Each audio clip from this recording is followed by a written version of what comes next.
Yo creo que se puede aprender a dibujar, pero lo difícil es ser, o sea, como diferenciarse o ser creativo, una persona que tiene ideas. Que el retrato yo creo que transmite más que un paisaje, o para mí.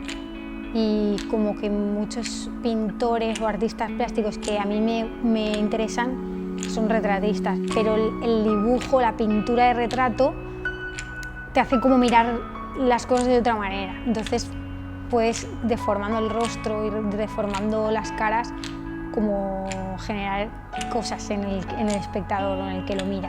A mí lo que me gusta es eso, me gusta la fealdad, me gusta las miradas tristes, me gusta...